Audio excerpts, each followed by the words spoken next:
Jadi tadi saya ulang, golden cross itu terjadi ketika garis itu ada dua kali ya, dua kali crossing, gitu ya. Itu sebagai konfirmasi dia akan naik. Caranya adalah kita hilangkan dulu garis trennya. Kalau kita pakai jangka panjang, trennya adalah tren 50, garis 50 gitu ya. Nah, golden cross-nya itu adalah satu turun, kemudian ini yang kedua. Jadi MA10 itu crossing MA20 dua kali, crossing ke atas. Satu, turun, naik lagi crossing dua. Nah, ini adalah golden cross yang pertama, ya. Golden cross ini pertama, ini adalah crossing yang pertama. Saya tandain pakai gini aja. Nah, gitu ya. Crossing yang pertama belum golden cross. Crossing pertama, kemudian turun dia crossing ke bawah, kemudian naik lagi lah, ini yang disebut dengan golden cross. Naik yang kedua ini adalah golden cross. Konfirmasi bahwa harga berbalik dari downtrend menjadi uptrend. Ya. Cara belinya bagaimana? Tetap pakai konfirmasi strategi 2, 3, dan 5. 2%, 30%, dan 50%. Caranya adalah, saya ulangi lagi, caranya adalah ketika garis itu melakukan golden cross, ya, MA-nya golden cross, beli dulu 20%. Kalau positif naik, tambah lagi 30%. Ya. Kemudian naik lagi sampai dia di atas garis MA10 ini sangat jauh gitu ya. Harganya itu jauh dari MA10. Kalau sudah jauh dari MA10, otomatis harga ditarik. Jadi MA10 ini kayak magnetnya. Jadi dia ini kayak apa ya, resisten lah istilahnya. Ini extended resistennya gitu. Balik lagi ke resistennya. Supportnya adalah MA20. Untuk melihat trennya itu kita aktifkan, ini jangka pendek ya. Kita aktifkan MA50. Nah, selama garis itu ada di atas MA50, garis harga ini, grafik harga di atas MA50, itu secara jangka menengah dia masih uptrend. Jangka pendeknya adalah 10 dan 20. Ya. Naik, turun ketika kalau kita mau compounding gitu, jual dulu di sini, turun di MA10, beli lagi, naik jauh dari MA10, jual, turun dari MA10, beli lagi gitu ya. Terus seperti itu. Sampai apa? Sampai terjadi, kan ini kan sudah naik, kemudian turun, hampir menyentuh MA50. Tapi nggak terjadi. Di sini ada cross, kemudian ini ada cross lagi. Berarti ini golden cross yang kedua. Otomatis ada kontinuitas. Beli lagi di sini, gitu ya. Naik, ya, terus turun, ini naik, jual. Karena sudah terlalu jauh dari MA10, jual. Gitu. Terus turun, lah ini kok ada crossing.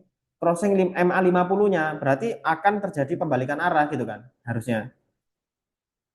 Kita tunggu, jangan buru-buru cut loss. Kita tunggu, ini drop. Kalau orang kan cut loss, ya. Kita ini drop, ditunggu dulu, ya.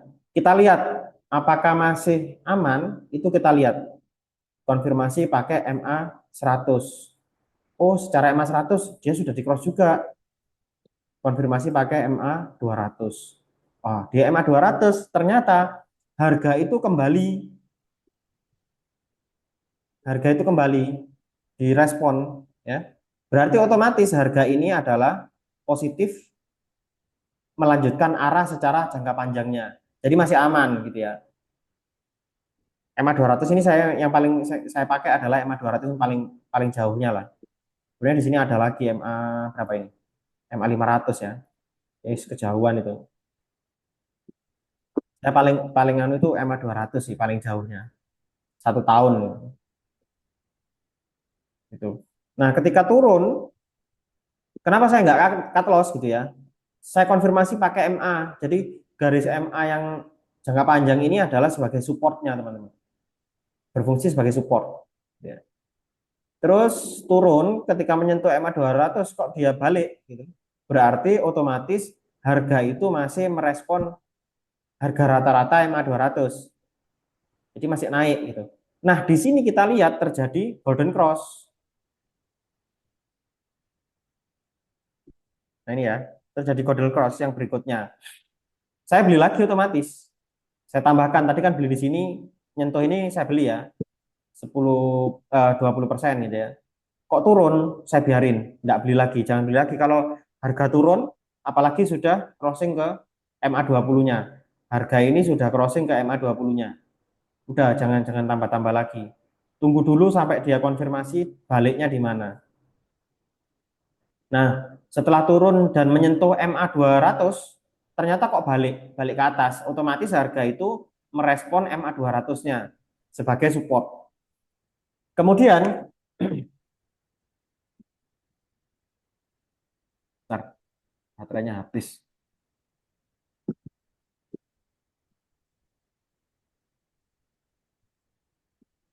Kemudian setelah menyentuh MA 200 dan dia balik ke atas, dia itu ada golden cross lagi di sini. Ada persimpangan lagi di sini. Otomatis harga itu karena ada golden cross, dia bakalan naik lagi kontinuitas ya trennya. Set, turun masih aman, pokoknya nggak crossing jauh dari MA 200 saya tetap hold gitu. Pokoknya nyentuh di MA 10 saya beli ya. Kalau jangka pendek ini untuk jangka pendek gitu ya. Terus seperti itu mainnya teman-teman. Terus cut loss-nya di mana? Kalau sudah benar-benar jauh. Makanya makanya ini saya itu strateginya belinya cuma 20% di sini. Apalagi kalau sempit kayak gini ya, naik kemudian turun kayak gini sempit. Jadi ini kan di sini jauh nih. Saya jual misalkan ya. Karena terlalu jauh dari MA 10-nya gitu ya. Beli lagi ketika mendekati terus jual lagi. Dekati jual lagi gitu. Itu kalau jangka pendek. Terus kemudian turun lagi menyentuh MA sorry naik lagi sampai tinggi di sini ya. Terus turun. Ini bodinya itu crossing MA 200. Kalau saya ini sudah warning. Jadi kalau ada body, kalau tadi kan ini kan shadow. Shadownya menyentuh MA 200 ya. Ini ada body merah menyentuh MA 200. Kalau saya ini warning. Ini warning kalau harga itu sudah menembus MA 200 gitu. MA 200 rata-rata 200 hari itu sudah mulai dirasa terlalu mahal. Otomatis berikutnya itu harga naiknya itu enggak terlalu jauh, kemudian ada konfirmasi dua kali di sini. Ini konfirmasi dua kali. MA 200-nya di break pakai body lagi ya. Ini sudah tanda bahwa mulai melemah, teman-teman. Di sini sudah mulai melemah tapi dia masih bergerak di atas MA 200-nya gitu ya. MA 5 semua semua ini menengah menengah ini terus kemudian panjang, jangka panjang itu masih bergerak di atasnya. Jadi ketika sudah ada konfirmasi yang kedua, break body MA 200, berarti harga ini sudah konfirmasi downtrend. Gitu ya, itu cara bacanya MA. Kemudian garis MA ini itu akan sangat powerful itu kalau dibantu pakai garis RSI. Garis RSI itu teman-teman, ini eh, artinya adalah ini kan ada tulisan RSI 14. Berarti RSI ini relatif strength index. Jadi selama 14 hari. Selama 14 hari itu dihitung. Yang jual berapa, yang beli berapa. Jadi kalau yang beli itu lebih banyak daripada yang jual gitu.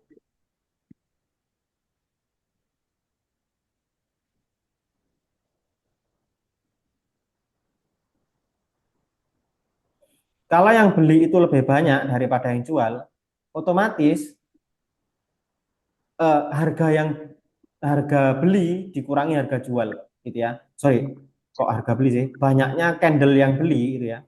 Dikurangi candle jual. Kayak misalkan ini 14 hari. Ini ya. 1, 2, 3, 4, 5, 6, 7, 8, 9, 10, 11, 12, 13, 14. Nah, candle selama 14 hari,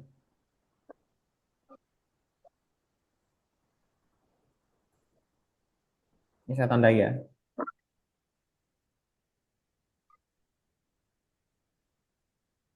1, 2, 3, 4, 5, 6, 7, 8, 9, 10, 11, 12, 13, 14. Nah, di sini nih. Nah, ini dijumlahkan, kemudian sorry dijumlahkan. Yang beli dikurangi yang jual. Ketemunya berapa gitu. Kalau banyak yang beli, dia RSI-nya naik gitu ya. Nah, RSI ini bisa kita gunakan untuk melihat kekuatan tren. Contoh, ini tadi kan kalau cuman pakai MA kan kita nggak kelihatan ya, ini bakalan turun beneran atau enggak. Kita cuman mengira-ngira, oh ini sudah break body. Apalagi sudah disentuh ini break body lagi. Sudah 2 kali break body, berarti bakalan downtrend kayak gitu ya. Tapi kalau pakai RSI itu lebih cepat lagi teman-teman. Ada namanya divergence. Divergence itu kebalikan. Kalau bullish, kalau bullish ini diingat-ingat ya. Kalau bullish itu yang dilihat adalah puncaknya. Kalau bullish ini untuk mendeteksi RSI. Bullish yang dilihat apanya? Puncaknya. Oke. Ketika puncak dengan puncak itu naik, artinya ada higher high ya. Ada higher high di sini. Puncak dengan puncak ya. Ada high, kemudian ada higher high. Ada puncak, kemudian ada puncak yang lebih tinggi. Jadi garisnya naik kan? Tapi teman-teman coba lihat di sini. Puncak yang ini adalah ini, ya. Ini kita luruskan. Lihat, ya. Puncak ini adalah ini. Terjadi turun. Di sini naik, di sini turun. Otomatis berikutnya adalah turun. Jadi ini adalah penanda bahwa harga sudah mulai tidak diminati. Harga naik malah banyak yang jual, istilahnya gitulah. Harga naik malah banyak yang jual. Gitu. Yang jadi konfirmasi apa? Kalau down uptrend adalah puncaknya. Kalau downtrend itu yang dilihat adalah lembahnya. Gitu ya. Contoh lagi ini. Ini kan sorry. Ini puncak. Nah, ini. Puncak ketemu puncak ini naik ya. Ini saya rubah deh. Biarin. Saya bikin lagi. Puncak ketemu puncak ini naik. Sedangkan di bawah puncak puncak ketemu puncak, kita lihat lagi nih ya.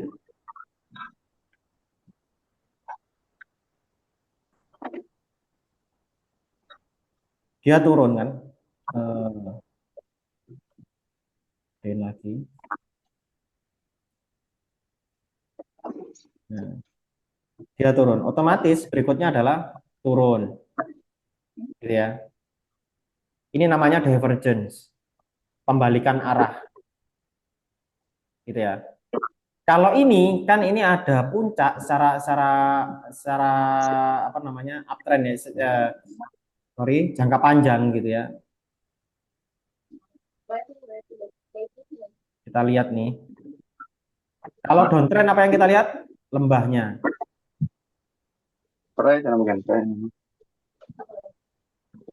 Oke, kita coba lihat mana lagi contoh ya. Nah ini. Ini lembahnya kalau downtrend ya kita baca. Ini lembah ketemu dengan lembah, dia turun. Sedangkan di RSI-nya lembah dengan lembah naik. Ini terjadi divergence. Divergence itu berbalikan, berbalikan makna gitu ya. Divergence. Jadi dia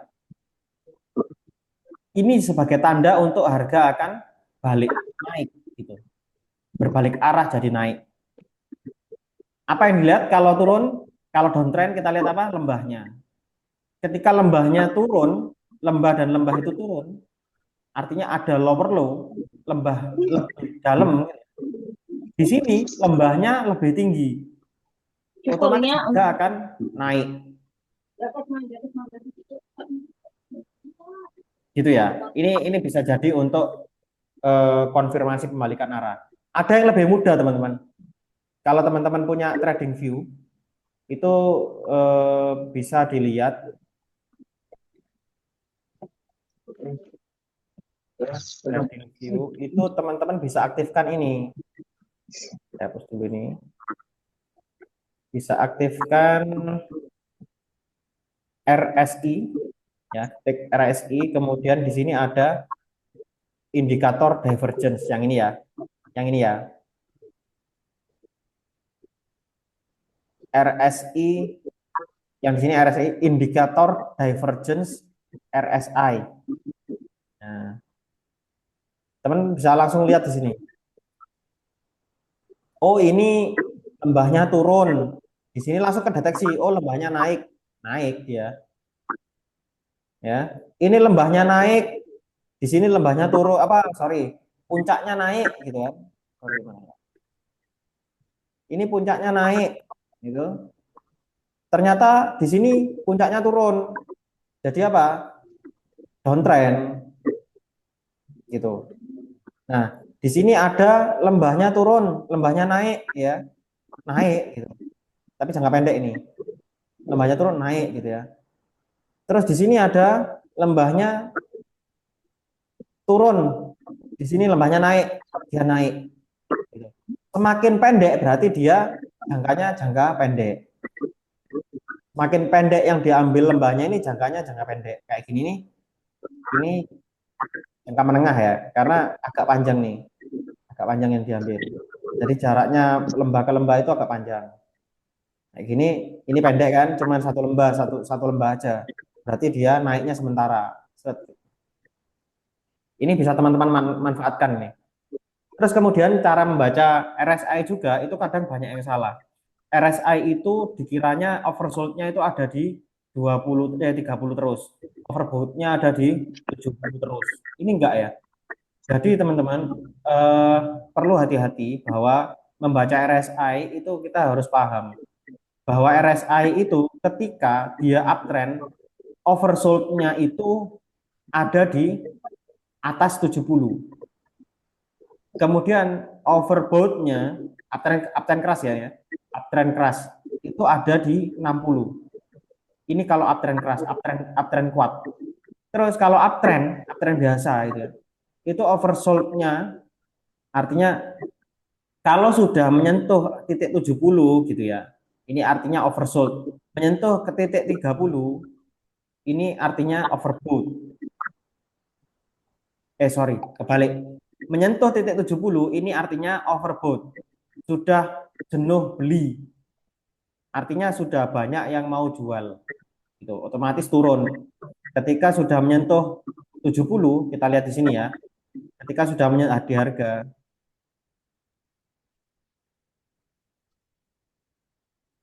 ya. Ketika sudah menyentuh, ini kan harga naik nih. Menyentuh 70, di atas 70 nih, otomatis harga dibawa turun karena dia sudah terlalu banyak yang beli. Harga sudah terlalu premium gitu ya. Akhirnya dibawa turun. Nah, kita lihat nih, ini ketika downtrend itu harga nggak pernah menyentuh angka 30. Berarti nggak pernah oversold dong. Ya enggak. Kalau uptrend itu yang dilihat itu bukan 30, teman-teman. Yang dilihat itu angka ini nih. Jadi oversold-nya itu ada di 40. Nah, 30, 40, 50, 60, 70. Nah, Kalau downtrend itu oversold-nya itu ada di 30. Kalau uptrend oversold-nya itu ada di 40. Oke. Kalau uptrend-nya kuat itu oversold-nya ada di 60. Oh sorry 50. Ini over berarti uptrend-nya kuat. Berarti kalau ke sini misalkan turun naik lagi, ini berarti kuat gitu loh. Trennya itu lagi kuat. Ketika 50 ini sudah tembus, dia masih uptrend tapi sudah mulai turun. Kalau 40 sudah ditembus kayak gini nih, berarti sudah mulai ada penurunan minat gitu. Itu cara bacanya. Oke, yang punya trading view bisa diaktifkan ini. Sangat membantu. Namanya adalah RSI. Kita ketik RSI di sini di indikator ya. Kemudian cari ini indikator divergence. Indikator divergence. Nih. Nah, ini untuk melihat divergence-nya. Ini langsung dibikinkan sama TradingView. Oh, ini mau downtrend gitu ya. Ini mau uptrend. Terus ini bisa kita rubah teman-teman. Misal jarak lembahnya kita mau cari yang jarak panjang aja, jangka panjang aja misalkan ya. Pivot look back-nya ini bisa kita ganti misalkan 20. Ya, ke kanan 20, ke kiri 20. Tuh, maksimalnya tetap 60 gitu ya. Tetap aja.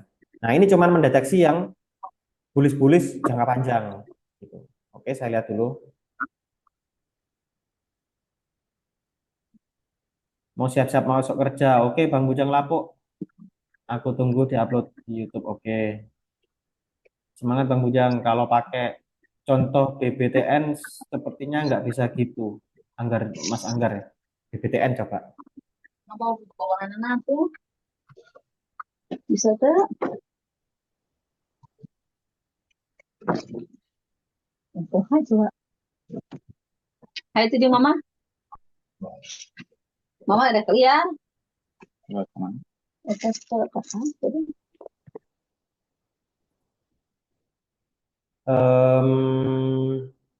Bentar ya. Kenapa BBTN nih? Kalau pakai BBTN bisa tuh ketemu tuh. Misalkan nih, ini ada ada puncak naik ya. Terus kemudian puncaknya turun. Otomatis turun gitu ya.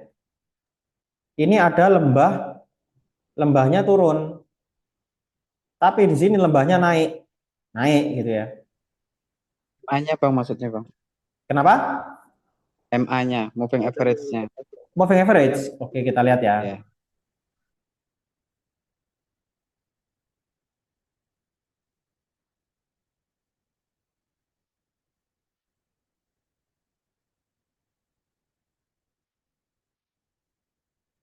Yang mana Bang ditanyakan Bang? RSI-nya saya tutup dulu biar nggak terlalu ribet. Kenapa Bang itu?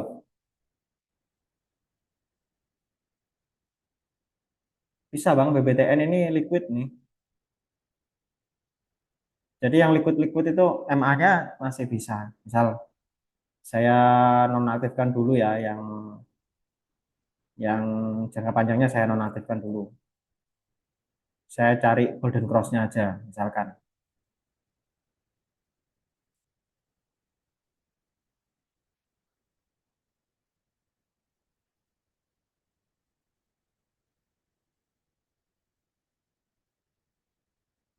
Ini enggak ada. Oh, ini ada ini. Oh, enggak ada. Cari golden cross.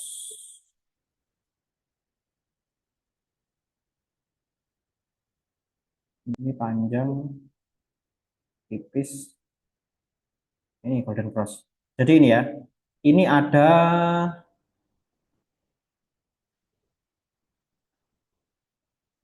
crossing pertama. Jadi caranya gimana tadi? Harus jaraknya ini panjang. Jaraknya ini lebar. MA 10 dan 20. Kalau ini enggak konfirmasi ini. Tipis gini enggak konfirmasi. Ini harus panjang, lebar ya. Kemudian dia naik turun, kemudian di sini ada lebar lagi. Di sini ada lebar lagi jaraknya. Ini kan tipis, tipis, tipis, tipis. Kemudian di sini ada lebar lagi. Kayak gini ya lebarnya ya. Nah, kemudian dia konfirmasi kalau ini jangka pendek dulu. Dia ada golden cross di sini.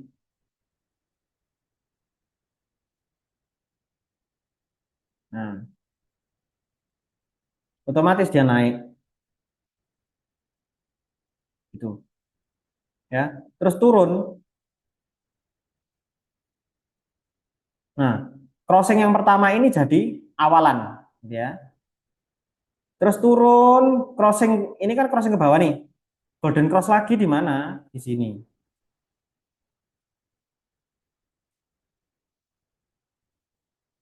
Naik lagi. Oke, kemudian yang ini jadi awalan. Jadi awalan lagi. Terus kita cari set naik, terus jual kan di sini kan, jual. Oke.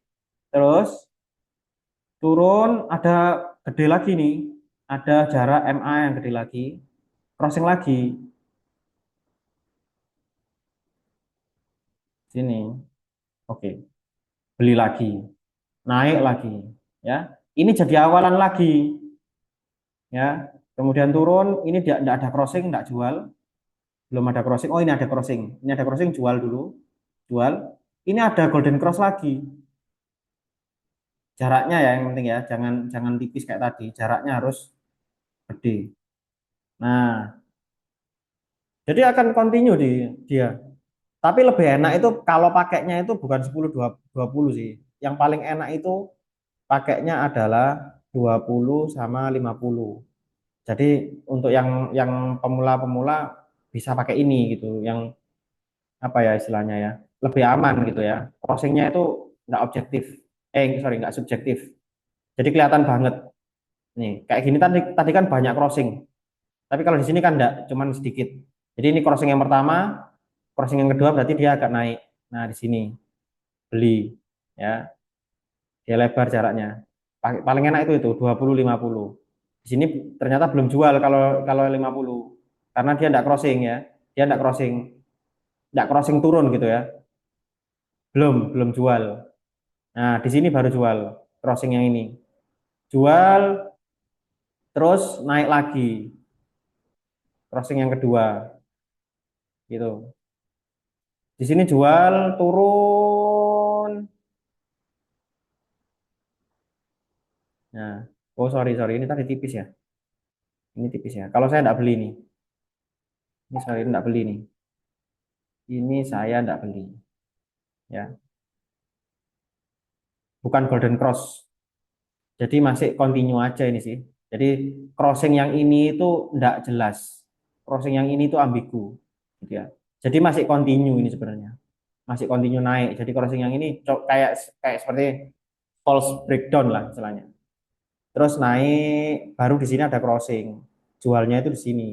Jadi crossing juga, crossing yang turun ya, untuk crossing jualan itu juga cari yang lebar gitu, jaraknya. Kalau belum lebar nggak dijual. Itu jangka panjang ya. Paling enak itu ini, menengah deh. Nggak usah trading jangka pendek. Itu subjektif karena lihatnya kan ini tipis atau enggaknya kan itu nggak bisa menentukan kita. Nggak bisa kelihatan gitu. Tapi kalau ini kan kelihatan, ini crossing setelah crossing lebar gitu kan. Kalau ini kan setelah crossing tipis, tipis berarti kontinuitas ini, nggak positif downtrend gitu ya. Ini jadi jual. Nah, setelah terjadi ya ini juga belum saya jelaskan tadi. Setelah terjadi low ini ya, ini low, kemudian ada lower low. Ini udah positif downtrend. Kalau tadi kan ini low, lower low ya, terus nggak ada lower low lagi, malah naik. Berarti ini low, ini higher low. Berarti dia uptrend lagi. Ini low ya, ini lower low gitu. Kemudian ada lower low lagi, ada lower low lagi, ini downtrend. Jadi ditunggu. Crossing yang ini sudah nggak bisa dipakai gitu. Kalau sudah downtrend. Oke, kita tunggu lagi. Karena apa? Garisnya sudah mulai di bawah ini. Garis MA20-nya di bawah MA10. Sorry, garis MA10-nya di bawah garis MA20. Nah, kita cari lagi crossing yang baru, golden cross yang baru. Itu, teman-teman. Ya, crossing tipis, naiknya tipis gitu ya. Di sini boleh nggak trading? Di sini. Ini kan ada crossing, naik, turun, kemudian ada crossing lagi. Boleh nggak trading? Boleh-boleh aja. Tapi harus tahu ketika ini jual, ketika keluar gini jual. Berarti kita beli di sini, terus jual di sini. Nggak aman, gitu ya. Karena apa? Di sini masih terlalu ambigu ininya. Sideways dia, ya. Tidak jelas. Ini tidak jelas ini yang kedua, ya. Berarti dia kayak gagal gitulah, gagal crossing kemudian crossing lagi. Kalau saya mendingan kayak gini nggak trading, gitu ya. Nah, kalau yang seperti ini enak untuk ditradingkan. Jadi dia tebal, teges gitu loh. Crossing kemudian crossing ke bawah, crossing ke atas lagi itu teges. Nggak nggak nggak jelimet gitu loh. Itu enak untuk trading. Nah, ya paling enak lagi kalau dibantu pakai RSI tadi itu. Itu jadi kayak senjata kita jadi lebih kuat gitu loh.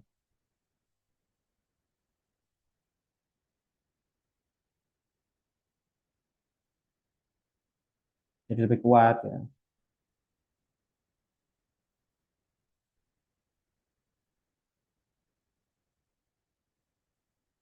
Gitu ya. Ini lebih oke kalau jarak ininya itu look up-nya ya, look back-nya ya itu dibikin saya biasanya pakainya 10 gitu ya atau 15. Tuh. Nah, kayak gini ini lebih lebih enak. Mau jangka panjang lagi ya ditambahin lagi jadi 20.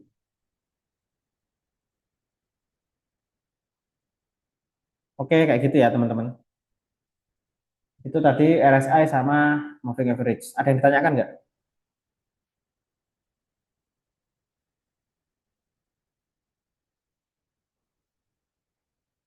TradingView sepertinya nggak gratis, per bayar bulannya berapa ya?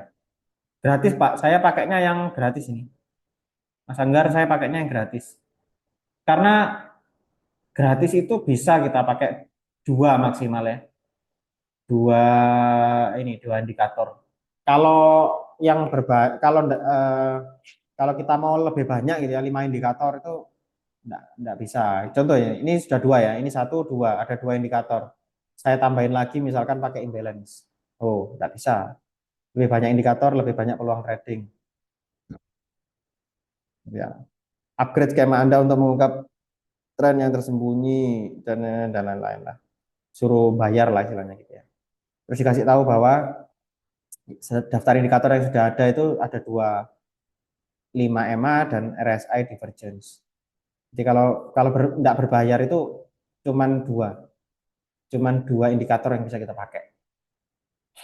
Gitu. Nah, saya punya cara untuk me, mengatasi itu ya, pakai coding. Tuh, contoh nih, saya punya coding SMC strategi namanya. Oh, bukan yang ini. Oh ya benar. Nah, ini yang kayak segitiga biru gitu. Ini saya bisa pakai banyak sekali. Misalkan ya, ini ada RSI, ada RSI strong, ada sell buy signal, terus ada ininya ya, terus kemudian ada, nah, oke, nah kayak gini. Banyak banget ini, ada MA, ya. Tapi ya coding, gitu. Terus apa lagi nih teman-teman? Bahas, oh ya, tentang em, bentar,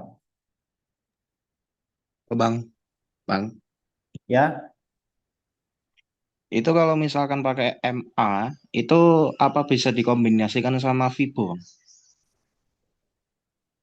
MA bisa pakai Fibonacci, cuman Fibonacci itu kan sebenarnya subjektif. Fibonacci itu sebenarnya subjektif, Mas. Sebentar tak jelaskan ya. Ini kalau kita mau pakai Fibo,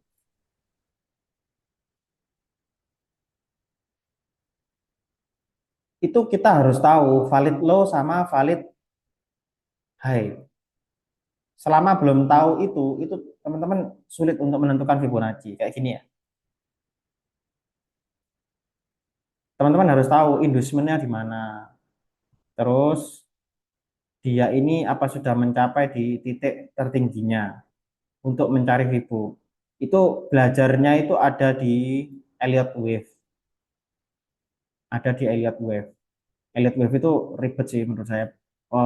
Terus dia itu subjektif juga. Dia wave-nya itu yang mana kita ambil gitu ya. Kayak misalkan ini. Ini sudah terbentuk Elliott Wave apa enggak itu kita lihat. Saya kecilkan dulu.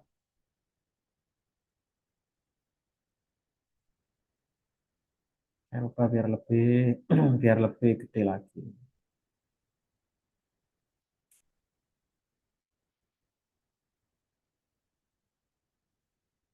Kayak gini ya. Nah ini kan kita nggak tahu ini mana yang bisa diambil Elliott Wave-nya. Misal kita ambil tipe di sini ini kita anggap ini adalah wave yang pertama. Ini nol. Nah kan gini kan Elliott Wave itu. Sorry balik. Ini eh, ini ya. Nah Elliott Wave itu syaratnya ambil satu satu wave dulu. Dia masuk ke Fibonacci nggak? Fibonacci yang ini saya hapus dulu.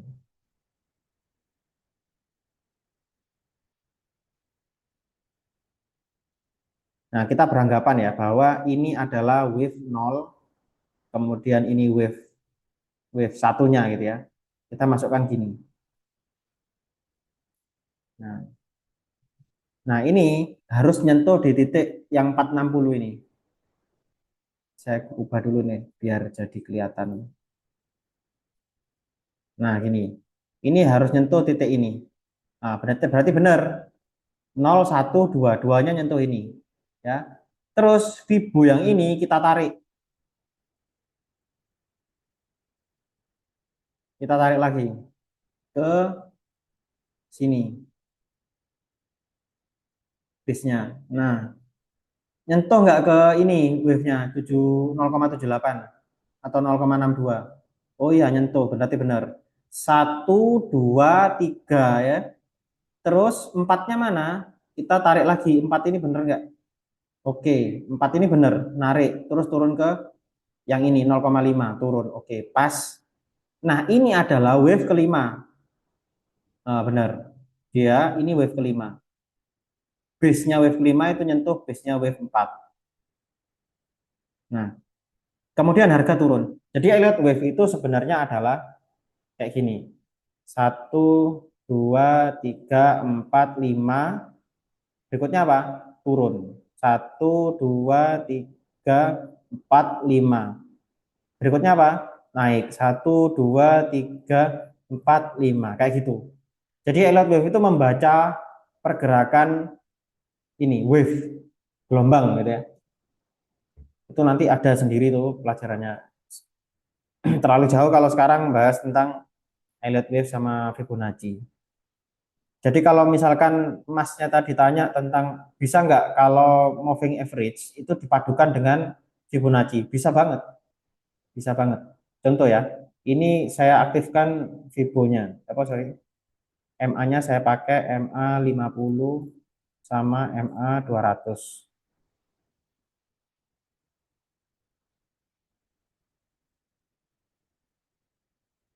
Yang ini saya, nah, gitu ya. Nah, ini turun, gitu ya. Harganya berarti lagi downtrend. Karena apa? MA 200-nya ini yang merah ini. MA 200-nya ada di atas. Dia downtrend. Kemudian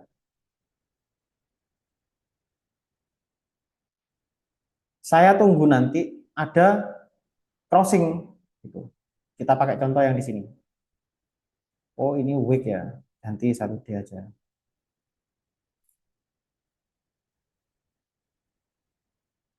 Nah, ini kan ada crossing. Ini kan ada crossing nih. Crossing, ini kan ada crossing. Nah, gimana cara ambil Fibonacci-nya? Di crossing ini kan konfirmasi yang pertama ini. Kita ambil Fibonacci di sini. Kita cari retracement-nya. Kan Fibonacci ini untuk cari retracement. Nah, nanti dia bakalan ketahuan kemana retracement-nya. Kan ini ada pre-entry. Pre-entry sampai entry ini biasanya jadi pullback-nya. Gitu. Nah, turun ke pullback retracement ya. Jadi ini setelah ada crossing, shred cross gitu kan. Ini kan ketika crossing gini kan ini belum terbentuk high. Ini belum terbentuk ini kan. Terbentuk baru di sini dia. Tapi di sini sudah crossing. Ini udah crossing. Terus berarti kita bisa ambil high di sini itu jadi untuk membidik retracement. Turun retracement beli di sini. Gitu. Terus naik lagi. Oke, kita tinggalkan yang ini. Gitu. Oke, sekarang naik lagi ada crossing enggak? Atau ketika sudah kalau enggak ada crossing, misalkan oh ini kok turun, kita bidik lagi enggak apa-apa, bisa Mas ya. Loh. Dia turun ngambil crossingnya ngambil Fibo ini terus naik. Pokoknya kontinuitas dan crossing. Kalau crossing itu kan harga berbalik. Kalau ada ini kan high, terus ada high baru. Nah, ketika ada high baru ambil Fibonacci. Nah, gitu. Ambil Fibonacci, kira-kira kemana? Ini pokoknya Fibonacci-nya ke dasar ini ya. Terus kemana dia turunnya? Nah, itu untuk membidik retracement-nya ini loh. Fibonacci itu untuk membidik retracement. Retracement-nya akan sampai mana gitu ya. Nah, ini ada garis kuning ini loh. Garis kuning ini adalah awal retracement. Gitu. Ya. Terus naik lagi, kita hapus lagi yang ini. Naik lagi ke sini. Retracement lagi, ambil lagi. Ambil lagi retracement-nya. Ya. Oke. Kemudian, nah, kalau nggak paham, Fibonacci itu syaratnya apa aja? Itu bakalan gagal kayak gini, teman-teman. Loh, katanya di sini, ini retracement apa retracementnya ke sini. Nah, ini kok terus sampai sini, kok drop? Ya. Nah, ini harus paham Elliott wave. Ini sudah ke wave 5 atau enggak? Itu harus paham. Nah, untuk khusus untuk Fibonacci untuk digunakan pakai MA, itu saran saya gunakan ketika crossing aja. Crossing pertama, kemudian ambil retracement-nya gitu ya. Ketika ada crossing ambil retracement-nya, dia ini terus biarkan sudah garis ini. Biarkan garis ini berlaku untuk seterusnya, untuk ke depan sana, untuk ke harga-harga belakang, biarin. Nah, turun dia ambil retracement, naik, turun lagi ambil pullback. Sini ada tulisan pullback ya. Nah, ini adalah pullback. Saya tak hilangkan dulu MA-nya. Nah, ini tadi ada setup, kemudian ini ada high-nya ya, kemudian setup Fibo gitu ya. Terus dia retracement dia ambil di sini, ambil di pre-entry ini, naik, turun itu ambil pullback, ada tulisan pullback di sini ya. Pullback, ini pullback diambil, naik lagi. Nah, sampai kemana? Ke pokoknya dia itu harus ke full cycle sini. Sebelum sampai ke full cycle, Fibonacci-nya ini masih berlanjut, masih berlaku. Masih berlaku. Nah, berlakunya di mana? Full cycle dan base. Ya. Ini kan ada base yang bawah ini base. Ini yang bawah, ini garis base ya. Sorry, tak kecilkan lagi biar teman-teman bisa lihat.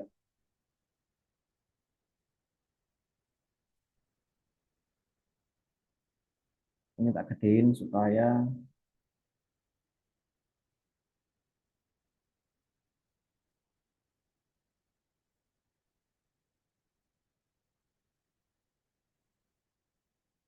nah ini kelihatan ya.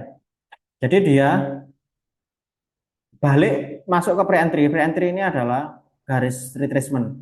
Jadi paling dalam retracementnya itu di 1215. Terus dia masih berlaku sampai apa? Sampai base yang ini nih. Nah, base ini itu di break. Fibonacci ini udah nggak berlaku, ya. Dan yang paling atas adalah ketika full cycle ini di break.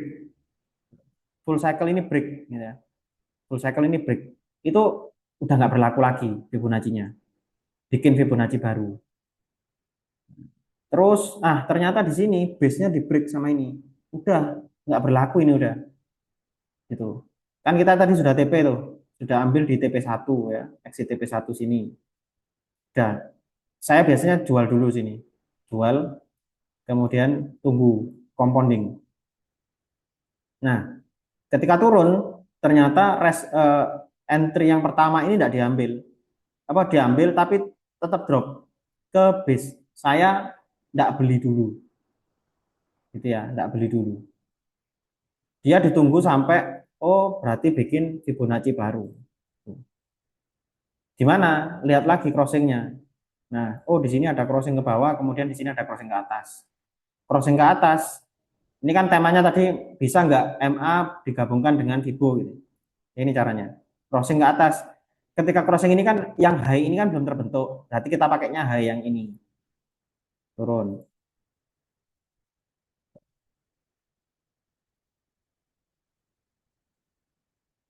Nah, gitu. Turun ambil retracement gitu. Turun ambil retracement, kemudian naik, kemudian ambil pullback gitu ya. Setiap ambil pullback saya beli gitu. Naik lagi saya jual. Kalau mau ini, kalau pakai Fibonacci kayak gitu. Nah, ini sudah masuk ke pre-TP. Sudah pre-TP lah kok ada high-nya turun gitu ya. Tidak lebih bagus dari kemarin, tidak bentuk higher high. Berarti udah siap-siap jual semua. Gitu. Jualnya di mana? Kalau menyentuh garis crossing garis ini, crossing garis MA10 gitu. Sorry, MA20 ya. Kayak gitu teman-teman. Jadi memadukan antara garis MA dengan Fibonacci.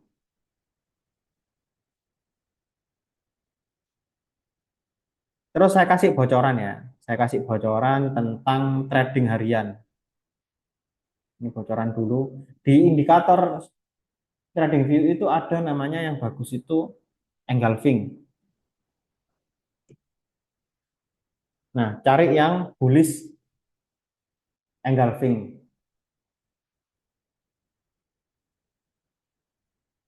Engulfing candle indikator yang bullish ya, cari yang bullish. Bullish engulfing.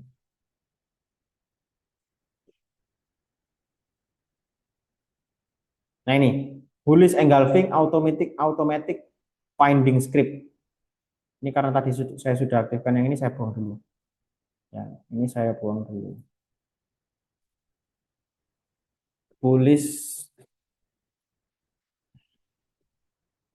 automatic script. Dia kalau ada engulfing itu dia akan muncul warna kuning. Nih.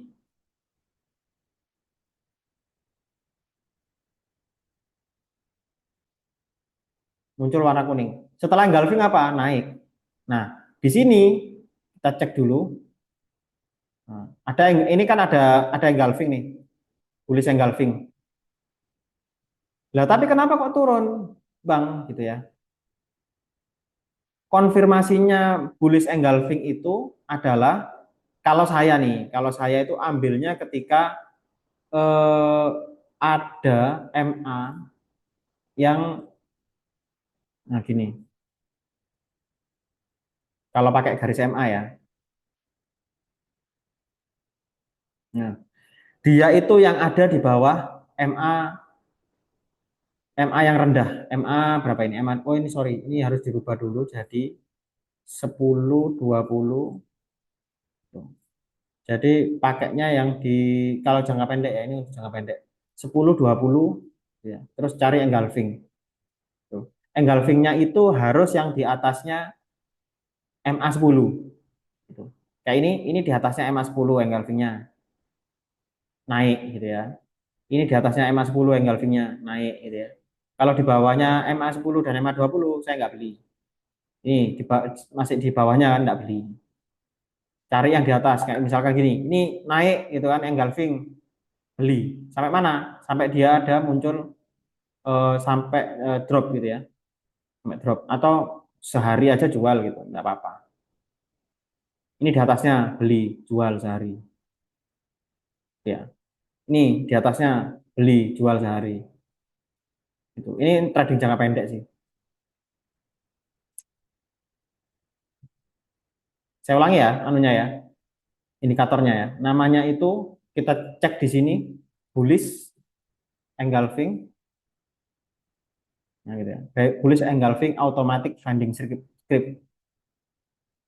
Alat bantunya cuman MA10 dan MA20. Nanti ketika muncul kuning ini, kuning ini ya, itu berarti ada engulfing. Teman-teman bisa trading jangka pendek di sini. Gitu. Syaratnya adalah harus di atasnya MA20 dan MA10 kayak gini. Di atasnya MA20 naik dia. Di atasnya MA10 naik dia. Kalau di dalamnya enggak naik. Nih, lihat nih, kayak di dalamnya enggak naik. Ini di atasnya MA10 naik. Gitu ya. Jadi enggak ini lagi, enggak buta dalam melihat strategi trading gitu. Enggak ngawur. Misal, oh ini bidnya gede, overnya kecil. Wah ini mau naik ini. Nah, enggak gitu lagi. Itu salah baca bandarmologi itu. Mendingan pakai ini aja deh. Gitu. Apa contohnya sekarang yang lagi teman-teman trading kan apa? Bull misalkan.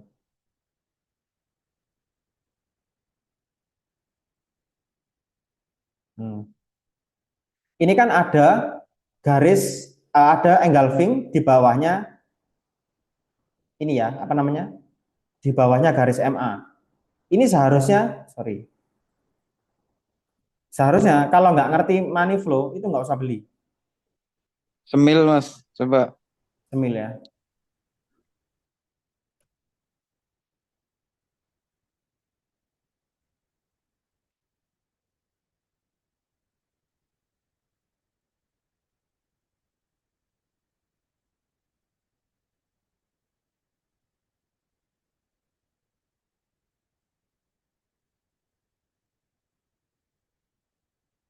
Ini ada engulfing ini. Ini ada bullish engulfing ya, tapi dia tuh di bawahnya MA. Saya nggak suka yang kayak gini untuk trading jangka pendek. Nah, kayak gini nih di atasnya MA. Ini di atasnya MA. Enak ini kalau trading di sini. Naik dia. Naiknya berapa? Oh, lumayan. 3% untuk harian lumayan. Apalagi kalau kayak gini nih kondisinya ya. Garisnya itu jelas gitu loh. Garisnya ini garis garis tegas apa ya? Eh, garis trennya itu naiknya itu tegas gitu. Jadi dia ketika ada naik engulfing, dia naiknya tuh juga tegas gitu. Enak gitu. Ada engulfing lagi beli, naik tegas gitu. Nah, ini ada engulfing tapi di dekatnya MA10 kan, beda dengan yang tegas kayak gini. Ini dekatnya MA10, jadi agak turun dulu, ada engulfing lagi baru naik. Itu, ini bullish-bullish garis apa namanya? Sorry, grafik kok grafik sih? Candle bullish engulfing. Ini strateginya kayak gitu di eh, tapi carinya yang hati-hati ya, carinya itu yang benar-benar di atasnya MA10 sama MA20. Kayak gitu, teman-teman. Terus psikologi, psikologi trading. Teman-teman itu ada tanya dulu nggak ini masalah engulfing? Aman ya? Aman, Bang. Aman. Oke. Saya mau share dulu tentang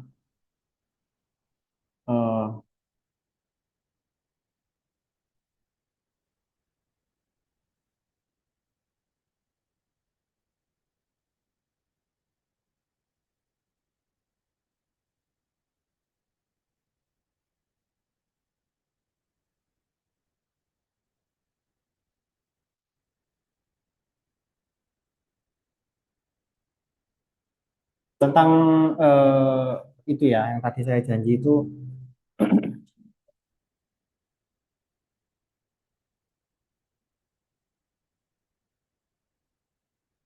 tentang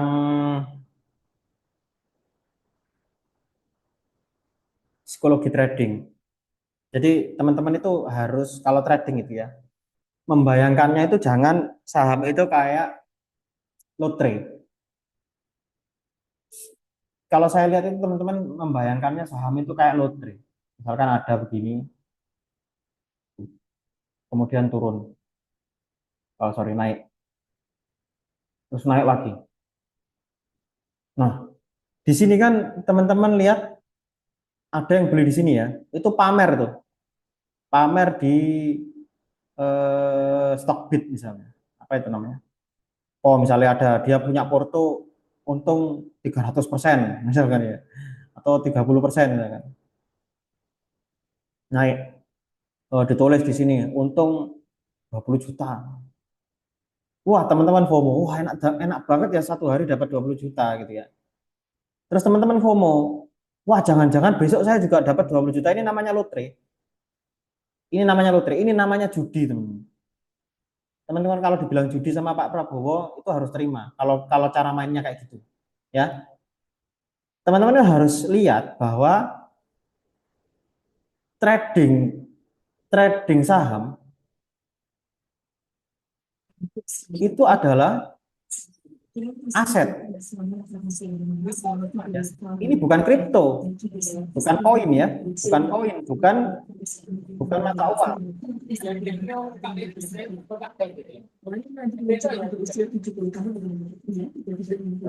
Mohon maaf saya mute dulu ya.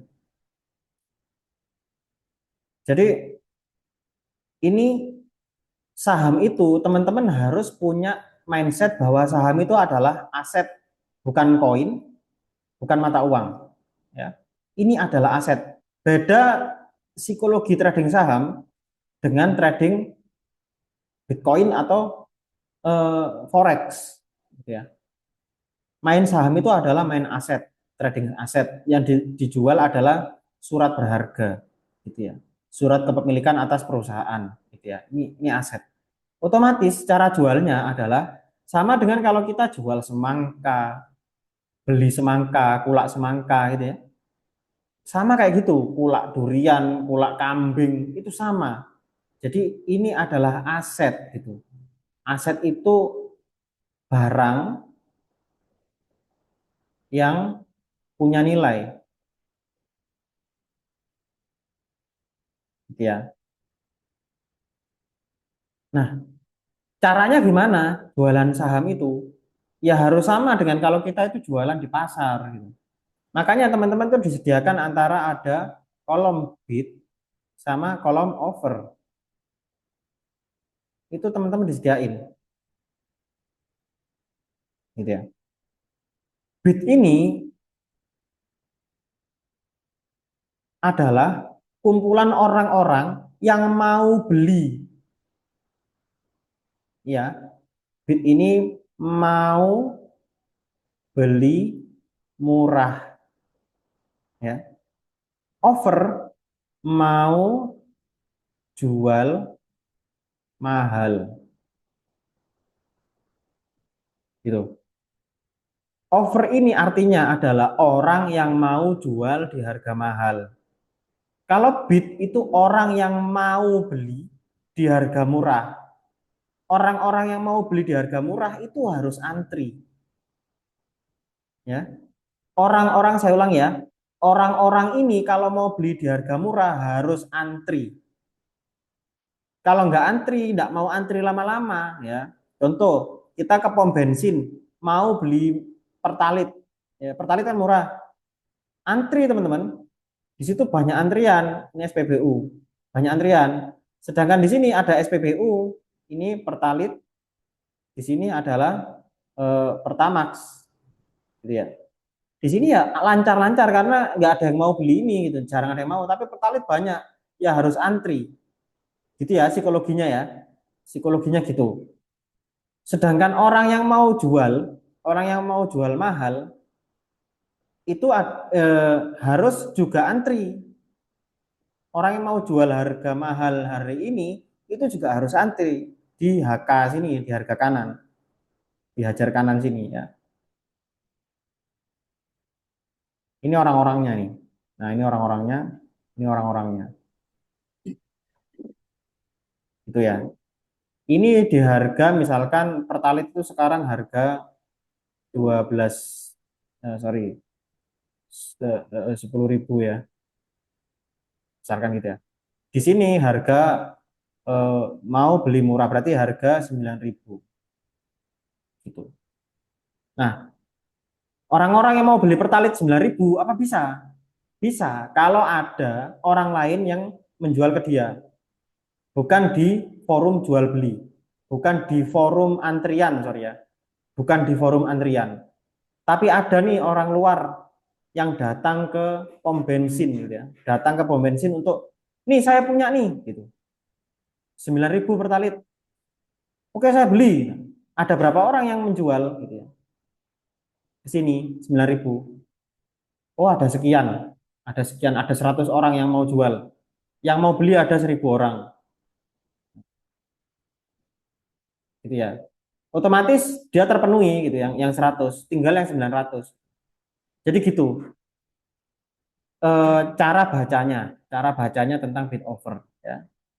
Terus di bawah itu kan ada running trade. Running trade itu digunakan untuk melihat bahwa yang direspon itu adalah bid offer gitu. Yang direspon adalah bid offer. Jadi misalkan di bidnya itu ada di bid itu ada antrian 1.000 orang ya, beli di 9.000. Oke. Di sini di running trade itu ada penjualan. Ada jual sebanyak 100 gitu ya. Harga 9.000. Berarti ini yang direspon adalah ini. Jual 100 orang, jual ke 1.000 orang sebesar 9.000 gitu ya. Jadi running trade itu membaca ini gitu. Semakin banyak yang jual kepada ini, harga semakin turun. Ya. Kalau di offer itu adalah di sini beli beli harga mahal ya. Beli harga mahal di 10.000. Nah, berapa orang? 100 orang misalkan. Di sini 1.000 yang antri. 100 orang membeli ini. Semakin banyak yang beli di harga mahal, itu maka akan respon ini habis, ganti jadi 11.000 ya. Habis lagi ganti jadi 12.000 gitu. Ini harus dipahami teman-teman. Nah, ini ada kaitannya dengan psikologi. Psikologinya itu teman-teman kalau sudah harga pertalit misalkan ya di harga 9.000.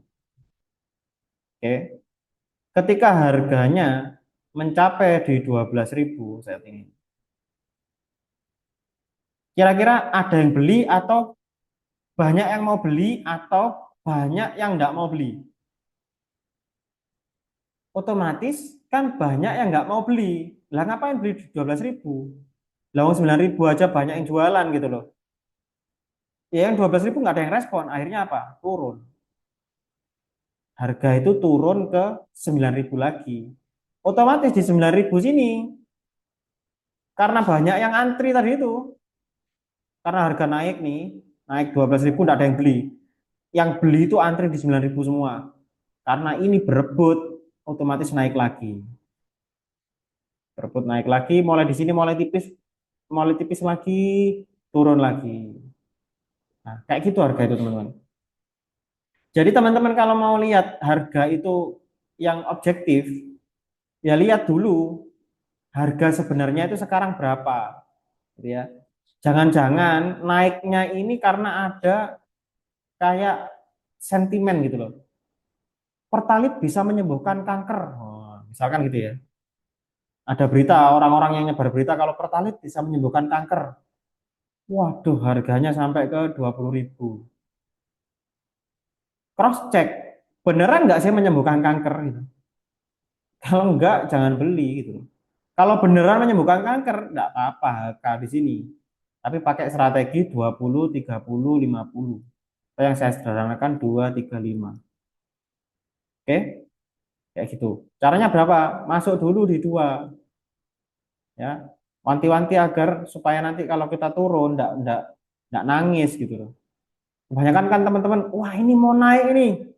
Jangan-jangan kayak Pani ini. Bisa jadi 30 juta per lembar gitu ya.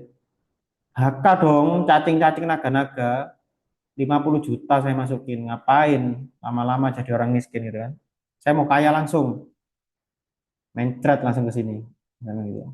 Jadi 200 rupiah. Ini langsung maki-maki orang yang ini. Ini langsung orang-orang yang beli kayak gini ini langsung maki-maki orang yang ngajak.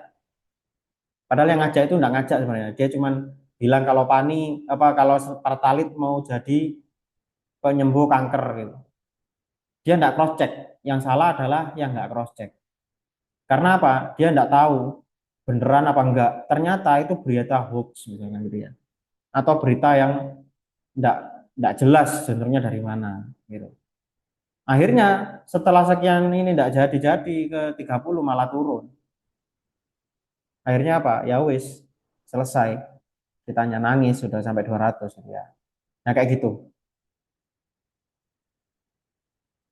Psikologinya adalah teman-teman itu kalau jualan saham itu jangan kayak beli lotre, kayak beli tepak-tepakan ya. Kalau anak TK itu beli cap-capan sing itu loh tepak-tepakan. Itu bukan lagi kayak gitu. Saham itu adalah punya nilai intrinsik. Jadi teman-teman harus menilai intrinsiknya dulu sebelum membeli. Jadi yang pertama adalah lihat dulu kondisi,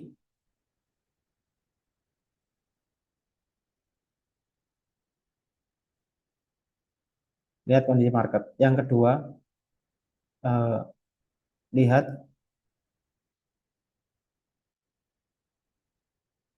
kondisi sektor. Yang ketiga, lihat nilai intrinsik.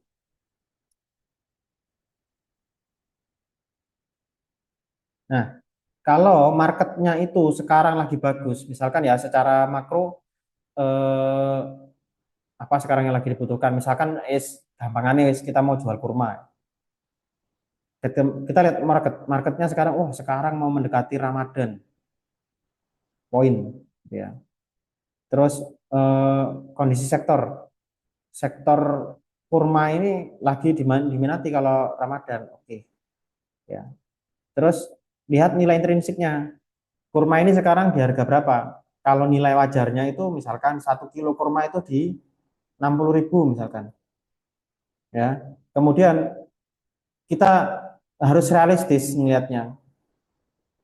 Ya ini jadi patokan. Kurma itu 60.000. Kalau ada orang yang memanfaatkan kondisi dua ini dia terus tiba-tiba dinaikkan jadi 80.000 gitu. Kita nilai lagi apa benar ketika nanti kita kulak desain misalkan ini di bulan mendekati ini ya Ramadan. Apa benar nanti ketika Ramadan itu harganya adalah 80.000? Apa benar? Kita cek di Ramadan sebelumnya, Ramadan tahun lalu. Apakah benar nilai kurma itu bakalan jadi 120.000? Kalau jadi 120.000, teman-teman beli 80.000 aman karena masih ada spare keuntungan gitu ya. Psikologinya kayak gitu teman-teman. Jangan sampai teman-teman bilang, wah ini mau Ramadan, gitu ya. Ada orang jualan kurma 500.000, ya. Kemudian teman-teman FOMO, dibilangnya ini kurma ini bisa menyebabkan kita kenyang 1 bulan, makan kurma satu kenyang 1 bulan, tidak usah buko dan tidak usah sahur lagi. FOMO akhirnya, wah ini banyak yang minat ini pasti 500.000 loh, wah ini pasti naiknya bakalan ke 40 juta ini. Ini enggak realistis namanya ini enggak masuk akal, gitu ya. Ini analisa yang enggak masuk akal. Teman-teman harus bisa membedakan mau naik ke berapa gitu ya. Itu harus bisa dianalisa. oh tahun kemarin naiknya kurma cuma segitu. Dan dilihat secara global, nggak ada kurma itu yang bisa bikin kenyang selama 1 bulan, nggak ada. Dimanapun nggak ada. Oh, nggak ada risetnya, kurma itu bisa bikin kenyang selama 1 bulan, nggak ada risetnya itu. Ini orang ngomong abal-abal berarti. Nggak usah dibeli kalau 500.000 gitu ya. Cari yang masuk akal aja. Oke, misalkan ada yang jualan 70.000. Karena ini hari menjelang Ramadan, kurma pasti naik. Oke, enggak masalah lah 70.000 karena ada peluang dia naik ke 120.000 misalkan ya per kilonya. Nah, ini masih aman harga ini gitu. Ini cara melihat psikologi. Jangan kalau teman-teman lihat saham itu kayak lotre, akhirnya tiap hari teman-teman tanya, tiap hari tanya, "Bang, misalnya beli di sini ya, mau naik nih. Wah, beli saya. Oke deh, turun sedikit ini. Bang, ini gimana, Bang? Kok turun, Bang? Katanya Abang mau ke sini, Bang. Kok turun sini? Baru turun segini aja udah rame gitu. Jangan kayak gitu. Ini namanya beli lotre ini. Teman-teman harus menilai dulu ini intrinsiknya barang ini bener nggak bakalan bisa ke sini gitu ya. Ya, secara valuasi bener nggak bisa bisa naik. Kalau teman-teman menganalisa, oh nggak bisa naik. Misalkan ya, ada orang A mengatakan bahwa ini bakalan naik ke sini. Teman-teman analisa apa bener ke sini gitu loh, maksudnya itu dianalisa ulang itu kayak gitu. Cek beberapa bulan ke belakang gitu. Pernah nggak di bulan itu harganya sekian? Atau pernah nggak di kondisi, misalkan kondisi yang sama, misalkan di kondisi krisis, emas itu pernah nggak nyampe 5 juta? Atau jangan 5 jutanya, misalkan di 20.000, atau 200.000 gitu ya, jadi harganya jadi 700.000. Ini naik berapa persen? Nah, nah ini jadi patokan, ya, bukan ininya, karena setiap tahun pasti nilainya berbeda. Patokannya adalah berapa persen kenaikannya, gitu ya. Kalau misalkan ada orang bilang, oh harganya barang B itu bakalan naik menjadi 700.000, 70.000, gitu ya. Ternyata di tahun yang sama, di kejadian yang sama, dan di situasi yang sama, itu barang B ini naiknya cuman sampai 50.000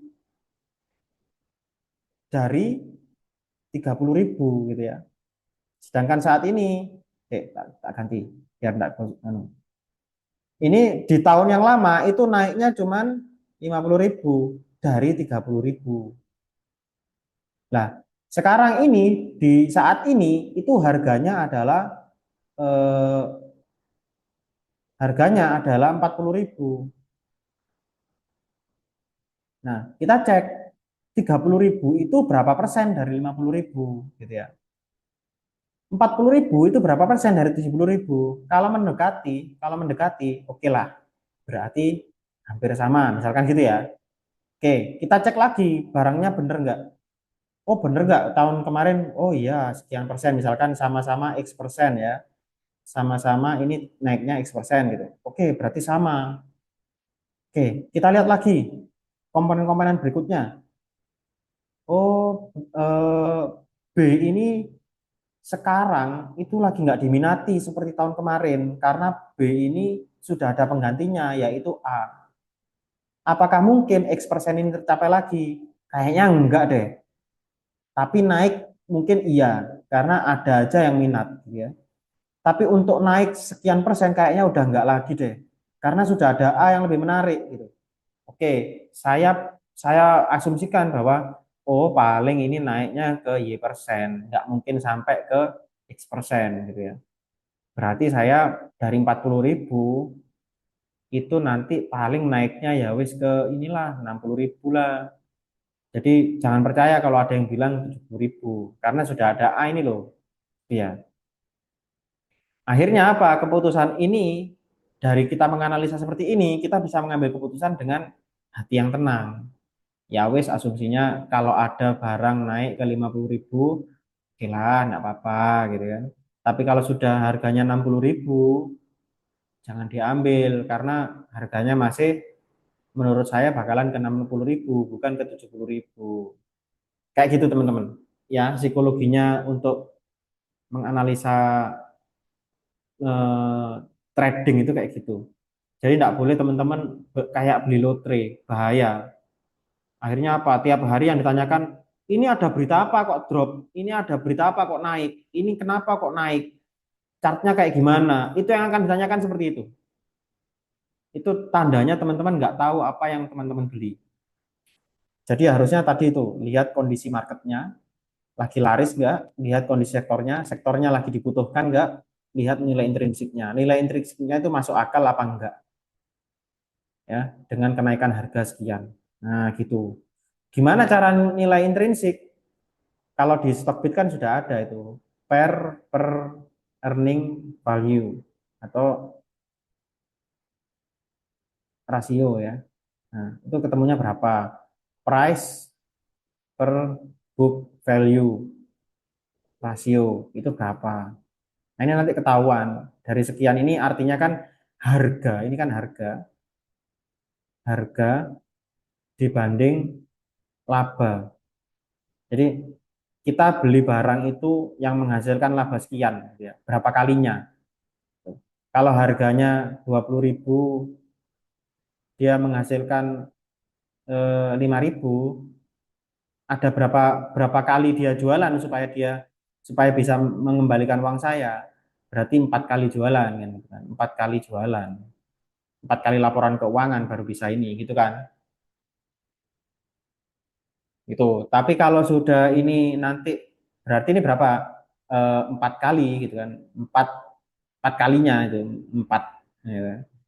Kalau ditulisannya itu per sama dengan 4. Nah, gitu. Ini artinya begitu. Kalau kalau di sini ini harganya 20.000 gitu ya. Tapi labanya itu Rp2. Berapa pernya? Itu. Berarti pernya ini adalah 20.000 dibagi 2. Berapa? 10.000. Nah, berapa tahun, berapa kali dia harus jualan? Misalkan ini laporan tahunan gitu ya, 10.000 tahun baru bisa balikin uang kita. Apa mau gitu kan? Nah, sama-sama 20.000 nih, pilih yang mana? Ya yang nyari yang penghasilannya 5.000 lah. Ngapain yang cari penghasilan Rp2? Terus cara menilainya gampangannya ya dari dividen. Makanya saya kemarin lihat yang bilang kan, harga itu bakalan ketahuan kalau dia mahal, kalau sudah bagi dividen. Misal harganya 15.000. Nah, ternyata ini katanya, wah ini masih murah ini teman-teman. Bakalan ke 30.000. Oke, kita lihat nanti. Dividennya ternyata 30, sorry, dividennya ternyata Rp9. Mampus nggak? Ini namanya enggak objektif, teman-teman. Nggak objektif. Berarti kan perusahaan itu cuma bisa balikin uang teman-teman itu sekian gitu. Makanya ada tulisannya itu earning per share. Earning earning per share. PS. Nah, earning per share itu labanya, laba total perusahaan dibagi jumlah saham yang beredar. Artinya, teman-teman itu punya hak dari laba itu sekian sekian rupiah kayak gitu loh teman-teman. Nah, yang dibeli itu itunya kalau kita lihat per. Makanya saya itu kalau ngitung valuasi itu nggak suka pakai yang lain. Ada banyak kan cara menghitung analisis valuasi perusahaan. Saya cuman pakainya itu ya wis ini aja gitu loh. Ini adalah nilai sekarang. Nggak usah ngomong-ngomong saya besok bakalan menghasilkan dinosaurus gitu. Padahal sekarang itu cuman budidaya cacing gitu misalkan ya. Wah ini saya yakin Mas, tahun depan kalau Mas investasi ke saya 10 tahun lagi ini akan jadi pabrik dinosaurus. Dan nyatanya kamu sekarang jualan cacing kok. Ngapain gitu loh. Ngapain cerita banyak-banyak gitu. Nggak usah kayak gitu. Jadi nilainya itu nggak usah yang muluk-muluk, yang ada sekarang gitu ya. Terus bagaimana kita lihat jangka panjangnya kalau gitu Mas, gitu ya. Kan ada annual report teman-teman, ada annual report. Nah annual report ini teman-teman baca. Contoh misalkan kemarin WiFi itu punya target ke 60, sorry berapa? 5 juta ya, 5 juta. 5 juta rumah yang menggunakan eh, jaringannya WiFi. Survei ada 5 juta rumah. Sekarang yang tercapai itu adalah 300.000. Nah, berapa tahun ini akan tercapai? Kalau di tahun 2000, di tahun 2030, tahun 2020 aja misalkan, 2023 itu survei misalkan ke 150.000 ya. 2024 itu jadi 300.000. Berarti kan kenaikannya 2 kali lipat nih. Otomatis kalau kita misalkan kinerjanya WiFi itu bagus terus kayak gini, bisa nggak saya misalkan memperkirakan tahun 2025 itu penghasilannya bukan lagi 300.000 rumah, gitu kan? Jadi 500.000 rumah. Sangat memungkinkan kan? Ya, karena bargain power dia makin bertambah. Dia punya free cash yang besar gitu loh. Setelah 150 jadi 300.000, berarti kan ada free cash besar gitu, pertambahan free cash untuk bisa dia memompa produksinya menjadi 500.000 rumah yang menggunakan wifi-nya dia. Ya. Nah, kayak gini nih analisa realistis. Kemudian kita hitung sendiri. Kira-kira berdasarkan apa namanya proyeksi valuasi ini nanti itu tahun berapa bisa tercapai 5 juta rumah yang menggunakan wifi. Misalkan di tahun 2000 2030 misalkan ya tercapai atau 2035. Nah, ya wes kita kira-kira berarti kenaikannya sekian. Berarti kalau mau kita take profit untuk net net profitnya misalkan labanya itu di 5 juta rumah ini adalah naik sebesar 200% itu ya labanya. Oh sorry 2000%, berarti harga yang sekarang itu yang kita beli dengan nilai valuasi yang sekarang itu akan bervaluasi 2000% naiknya kayak gitu ya. Ya seperti itulah. Cuman kalau yang untuk nilai sekarang nggak usah berpikir 2000% dulu.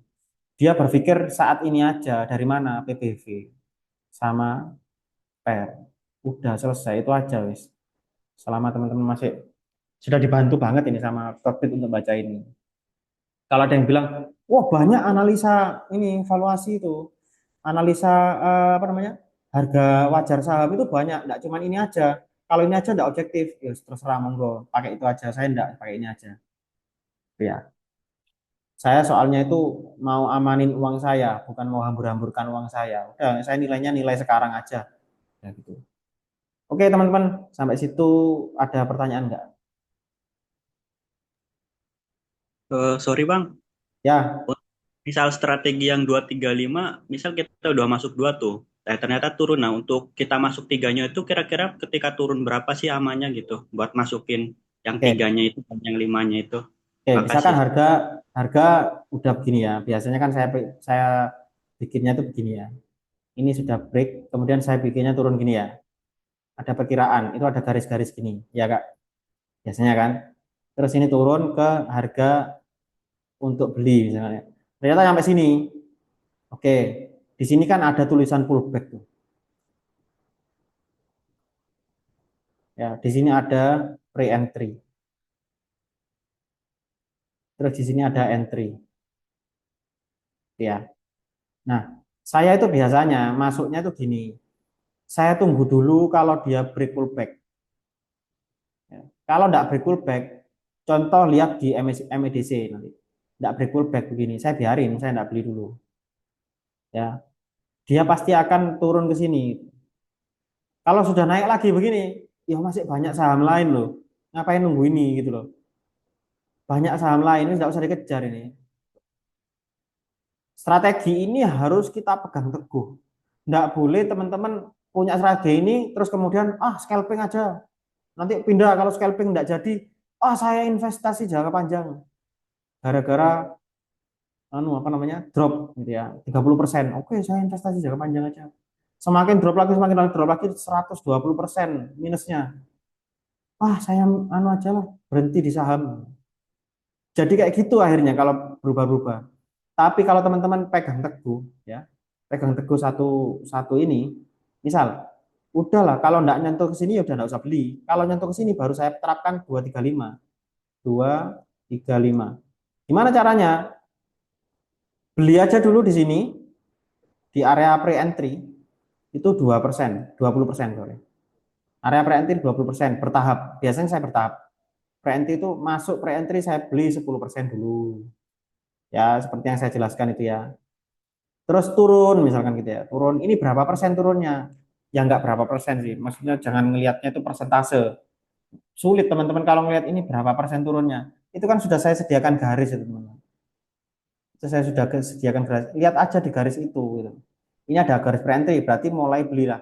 Kan ada dua itu pre-entry itu ada dua. Ada pre-entry, pre-entry, entry, entry itu. Ini hijau, ini kuning, ini merah gitu ya. Beli di sini 10%, beli di sini 10% gitu ya. Di sini mulai masuk 30% ya.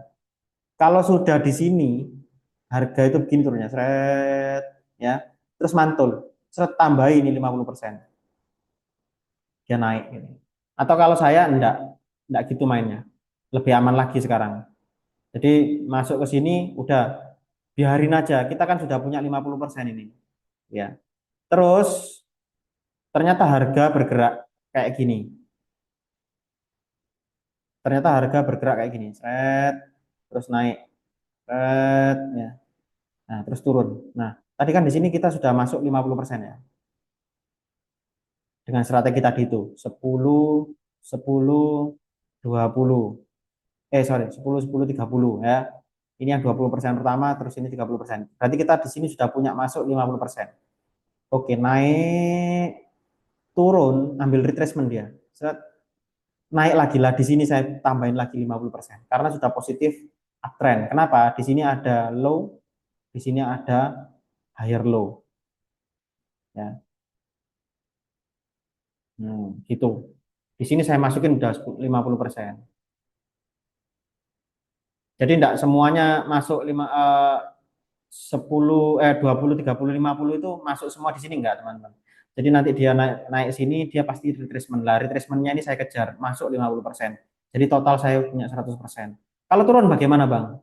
Ya udah biarin. Soalnya ini sudah uptrend ya. Dia pasti ketika turun ini pasti dia ngambil false break namanya. False break itu memancing inducement supaya orang-orang cut loss. Kalau saya enggak, dia pasti naik lagi. Itu. Yang dilihat sebagai acuan apa? Yang dilihat supaya kita tenang, yaitu tadi teman-teman, valuasi.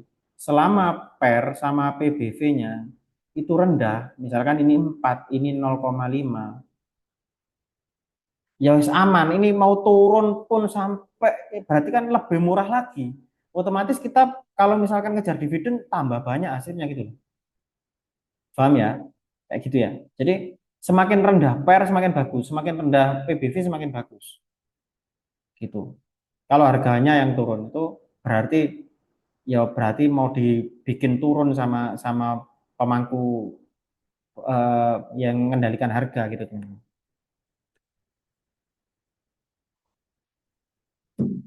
Ya, udah paham itu, Bang? Oke Bang, oke oke, siap Ya, siap. berarti yang pertama adalah saya ulangi lagi, ketika masuk ke area pre-entry, pre-entry masuk 10, pre-entry hijau tadi ya, pre-entry hijau 10, pre-entry pre-entry kuning 10 gitu ya. Terus entry merah 30. Udah diamin. Atau 30 ini bisa bertahap kan entry itu ada dua. Bisa bertahap di area ini. Jadi masuk 10 10 gitu enggak apa-apa.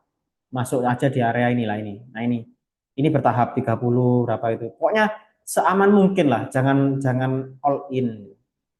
Nah, nanti ketika naik turun lah, ini turun ini sudah saya biasanya langsung ambil gitu 100% di sini. Kejarnya di mana? Di situ ada tulisan teman-teman TP, TP1. Saya saya ini aja.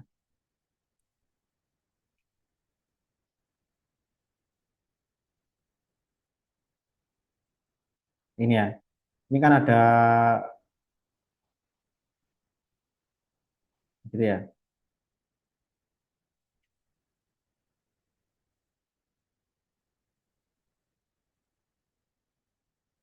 Nah, ini kan ada pre-entry gitu kan. Oh, ini kok di sini?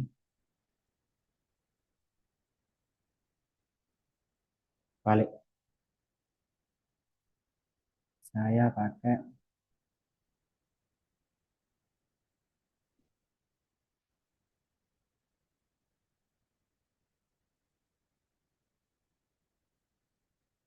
Nah, ini.